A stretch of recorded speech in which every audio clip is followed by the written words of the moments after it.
민중의 소리 이완배 기자 함께하겠습니다. 이완배 기자님. 네, 안녕하십니까? 네. 자, 오늘 또 이야기 나누기 전에 드릴 말씀이 있습니다. 네, 매우 죄송스러운 말씀부터 드려야 되는데요. 예.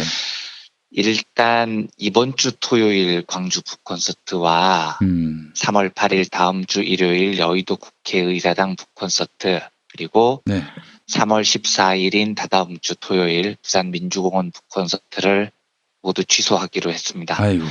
예, 지난 주말부터 뜻밖의 변수로 코로나19 감염병이 급속도로 확대되면서 정부가 위기경보 수준을 최고 단계인 심각으로 올렸죠. 그리고 네. 실내외 집단 모임을 자제해달라는 당부를 했습니다. 예.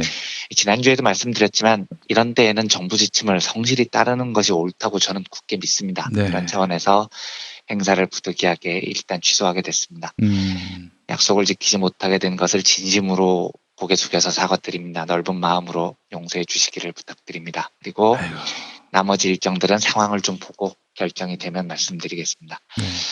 사실 저는 개인적으로 이번 사태를 보면서 진짜 뼈저린 반성을 많이 했습니다. 원래 광주 북콘서트를 2월 15일로 예정을 했다가 네. 2월 29일로 한 번 미뤘던 거죠. 예. 그러면서 이 미루는 걸 공지하면서 제가 방송에서 패기만만하게 한 번 미룬 29일 행사는 어떻게든 한다. 한 10분 이하가 모여도 광주 출정가 부르면서 행사를 하겠다. 이런 헛소리를 제가 한 적이 있었는데요. 헛소리라니요. 별 말씀도 하세요. 근데 이걸 지금 생각을 해보면 예. 얼마나 아둔한 개소리인지 진짜 뼈저리게 반성을 했습니다. 사람이 아둔하고 멍청해서 자꾸 통제할 수 없는 것들을 자기가 통제할 수 있다고 착각을 합니다. 네. 행동경제학에서는 이걸 통제력 착각이라고 부르는데 제가 방송에서 이런 이론을 소개하면서 아는 척은 열라 했는데 실제로 제 자신이 그딴 짓을 하고 앉아 있었던 거죠. 29일 행사는 반드시 한다라는 종류의 장담이 얼마나 위험한지를 알아야 됩니다. 제가 누구한테 하는 이야기냐?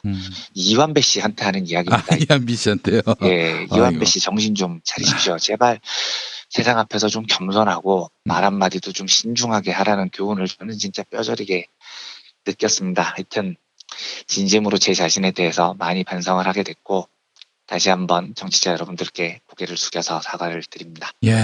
아이고, 애청자 여러분. 너무 아쉬우시죠? 근데 어떻게 코로나19가 수습담계에 접어들면은 어떻게 북콘서트 계획은 네, 완전히 좀 안전해졌다는 생각이 들면 네. 그때 다시 한번 고민을 해보도록 하겠습니다. 예, 알겠습니다. 아이고, 애청자분들 너무 죄송하고요. 정말 죄송합니다. 네. 좀 본의 아니게 이런 일들이 발생한 거니까 여러분들 좀 넉넉하게 이해를 해주시면은 감사하겠습니다. 네. 자, 오늘 어떤 이야기 해볼까요?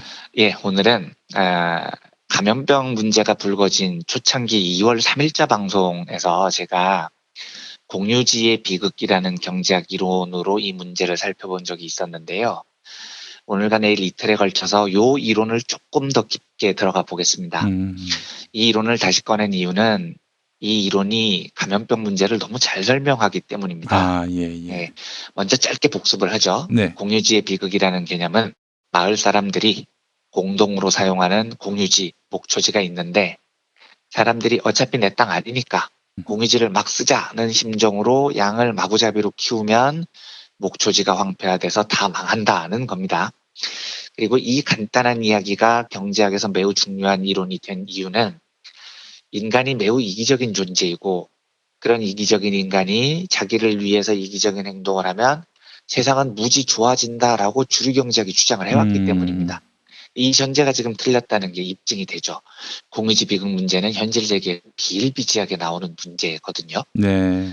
그런데 이 문제를 조금 더 실감나게 이해하기 위해서 행동경제학자들이 공공재 게임이라는 걸 만들어냅니다.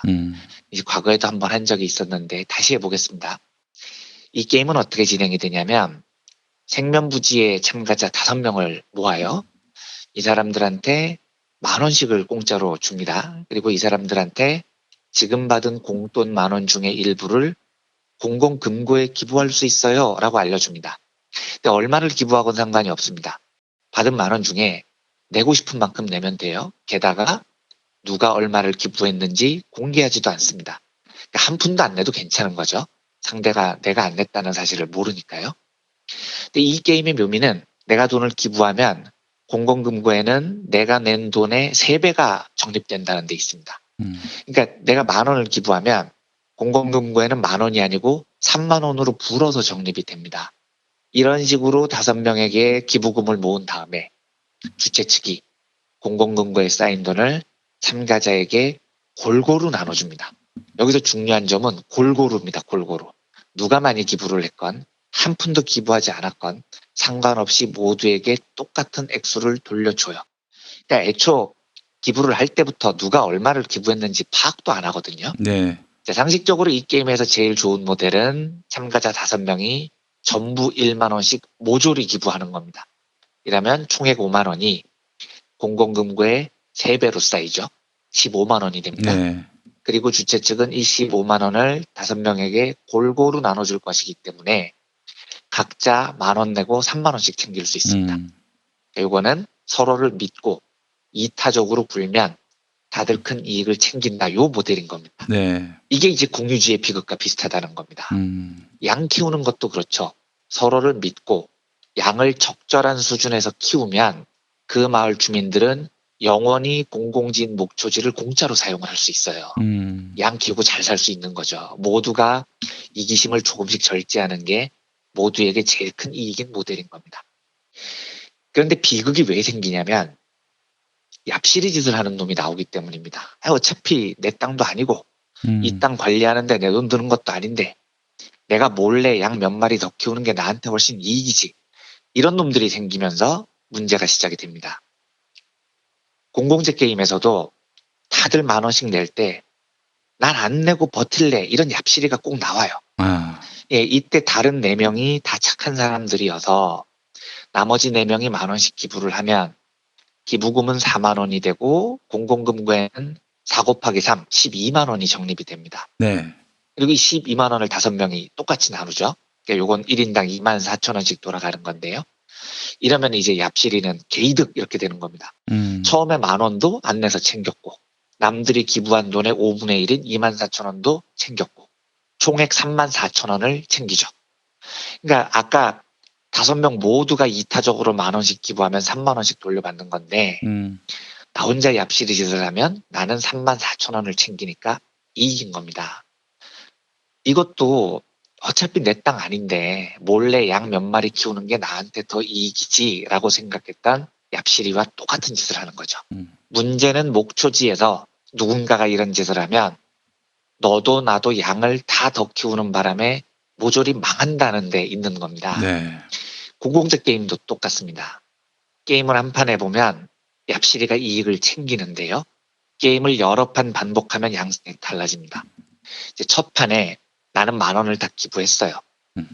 그런데 3만 원이 안 돌아오고 24,000원만 돌아오는 겁니다. 이 말은 지금 누군가 5명 중에 10,000원 안 내고 버틴 얍시리가 있다는 거죠. 열 받잖아요. 이러면요.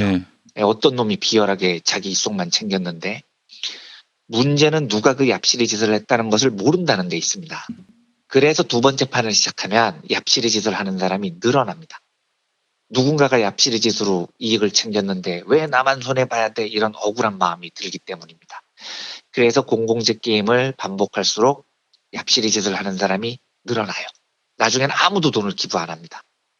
다 같이 기부했으면 10,000원, 3만 원 챙길 수 있는 노다지 게임이었는데 네. 다들 자기 이익만 챙기느라 그냥 10,000원밖에 못 챙기는 아둔한 결과가 나오죠. 네.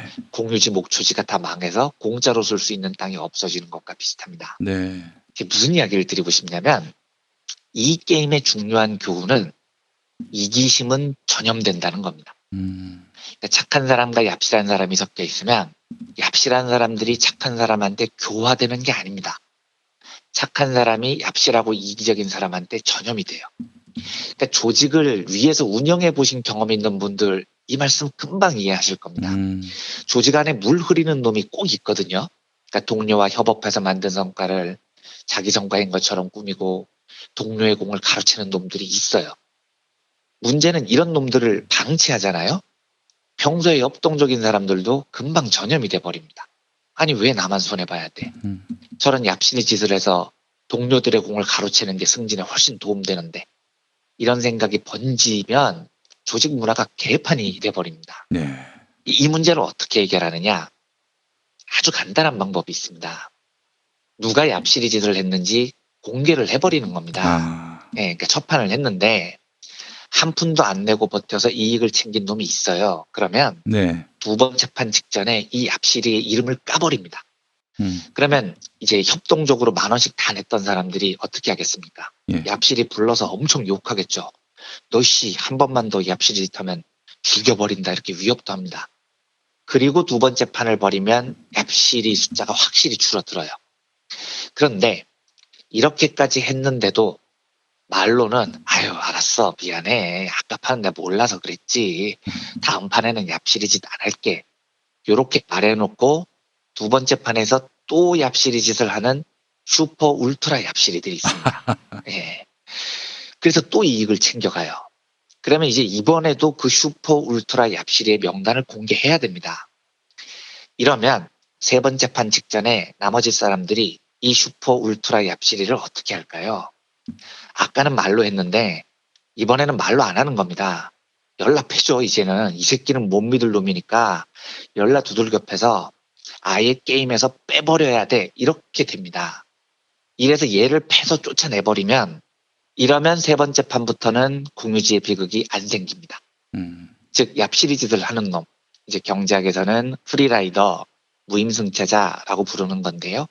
이 짓을 막는 방법은 어떤 놈이 요 짓을 했는지 까고요. 그 놈을 게임에서 빨리 제거해 버리는 겁니다. 공유지 목초지에서 어떤 놈이 몰래 양을 몇 마리 더 키웠다면 이걸 빨리 적발해야 돼요. 네. 그리고 이 자식을 빨리 마을에서 쫓아내야 됩니다. 그래야 목초지를 지키고 모두가 혜택을 누릴 수 있죠. 네. 이제 제가 평소에 자주 하는 말인데 어떤 조직에서 얍실한 인간을 발견하면 네. 우리가 해야 될 일은 걔를 설득하고 선도하는 게 아닙니다. 저 얍실한 놈 설득한다고 막 노력을 해요. 하지만 걔가 안 바뀌면 판을 거듭할수록 사람들이 전염이 되거든요. 그러니까 이기심은 전염성이 굉장히 강합니다. 그래서 저의 조언은 조직에서 얍실한 놈이 발견되면 즉각 제거하라는 겁니다. 미련을 두면 안 돼요. 마음 약해서 미적미적거리면 이기심이 삽시간에 전염이 돼서 조직 전체가 엉망이 돼버리거든요. 네. 자, 그러면 뉴스 하나만 보겠습니다. 네. 일요일이었던 22일에 전광훈 목사가 주도한 범국민투쟁본부의 태극기 집회라는 게 광화문에서 열렸습니다. 그렇게 하지 말라고 권고를 했는데 강행을 했다는 거죠. 그 집회 참가자들의 발언이 뉴스에 나왔는데 이래 주거나 저래 주거나 죽는 거는 마찬가지예요. 내가 조심하거나 최선을 다하고 나머지는 하나님께 맡겨요. 이런 발언을 한 사람도 있고요. 예. 코로나가 뭐 대단합니까? 뭐가 무섭습니까? 어차피 우리는 죽기를 각오하고 나오는데 뭐 이랬다는 사람도 있었습니다. 지금 온 국민이 감염병 확산을 막고 우리의 공유지인 국민 건강과 안전을 지키기 위해서 노력을 합니다. 그리고 모두가 이렇게 이타적으로 노력을 하면 우리는 감염병 사태를 조기에 막고 안전을 다시 되찾을 수 있습니다. 그런데 개 중에 꼭 이런 미친 인간들이 나와요. 나는 이 와중에도 광화문에 가서 문재인을 욕해야 내가 속이 시원해지겠어. 이런 이기심을 억제 못하는 놈들이 꼭 나오는 겁니다. 지금 많은 사람들의 우려가 저 광화문 집회에서 감염병이 확산되면 어떻게 할 거냐 이런 우려를 하시던데요. 당연히 그런 우려가 중요하죠. 저도 당연히 그 집회에서 감염병이 확산되지 않았기를 간절히 바랍니다. 그런데 만약에 감염병이 확산되지 않았다 하더라도 저는 문제가 매우 심각하다고 생각합니다. 왜냐하면 저게 지금 나만 공공금고에 돈 안 내고 버텨서 자기 이익을 챙긴 꼴이거든요. 야, 나가서 집회했더니 괜찮아 이런 생각이 확산이 되잖아요. 이제 딴 놈들이 따라하기 시작하는 겁니다. 쟤들도 했는데 나는 왜 못해? 이런 생각이 확산된다고 생각해 보십시오. 이들을 방치할 경우. 그러니까요. 공유지가 박살이 나는 겁니다. 그 어떻게 해야 되느냐? 아까 말씀드렸던 해법대로 공유지를 지키기 위해서는 이런 얍실이들을 발견하면 즉시 제거해야 됩니다. 그리고 제거할 때는 미련을 두지 말아야 돼요. 저거 미련 두고 말로 토닥이고 개선을 권하고 미적거리면 개나 소나 따라해서 국민 건강이라는 공유지가 박살이 나는 겁니다. 저는 평소에 집회와 시위에 대해서 매우 관용성이 높은 사람이고요. 전광훈 목사가 광화문에서 아무리 멍멍이 소리를 내도 허용해야 된다고 보는 쪽이에요. 네. 우리나라에는 집회와 결사의 자유가 있고 음. 국민에게는 헛소리를 할 권리도 있는 겁니다. 네. 그런데 국민 건강이라는 공유지가 걸린 문제는 완전히 다른 이야기입니다. 공유지의 비극을 막는 최선의 방법은 얍시리를 조기에 적발해서 조기에 제거하는 겁니다. 그래서 저는 이번 주에도 또 저따위 집회를 한다고 하면 이건 공권력을 동원해서라도 막아야 된다고 보는 쪽이에요. 그리고 만약에 이번 주 집회는 안 하겠다고 해도요. 지난 주말 집회 참가자들의 불법은 적발해서 처벌해야 된다고 믿는 사람입니다. 네. 사실 저는 웬만하면 집회에서 뭘 적발하고 처벌하자 이런 주장을 하는 사람이 아니거든요. 네. 극우 집회건 뭐건 타인에게 피해를 주지 않았다면 다 허용해야 된다고 보는 쪽이지만 음. 이건 공유지가 걸린 문제이기 때문에 다른 겁니다. 냅두면 전염된다니까요. 그래서 강력한 처벌을 촉구합니다. 이렇게 강력하게 얍시리를 제거해야 공유지를 지킬 수 있기 때문입니다. 부디 공유지를 지키기 위해서 이 정신 나간 얍시리들을 한국 사회가 강력하게 제어하고 제거해 주기를 진심으로 바랍니다. 오늘은 이 정도로 마치고요. 내일은 이 문제를 조금 더 이어서 네. 공공재와 의료의 공공성이라는 주제로 내일 이야기를 이어가 보겠습니다. 네, 알겠습니다. 자, 이한배 기자님과 함께한 시간이었습니다. 다시 한번 말씀드립니다. 3월 14일까지의 모든 네. 이완배 기자의 경제 속살 북콘서트 일정이 취소됐다는 점입니다. 코로나19로 인한 어쩔 수 없는 저희들의 결정이니까 많이 양해해 주시고요. 네. 하여간 조기에 코로나19 수습되기를 바라는 마음 함께 네. 나눕니다. 자, 오늘 고생하셨습니다. 네, 내일 뵙겠습니다. 감사합니다. 기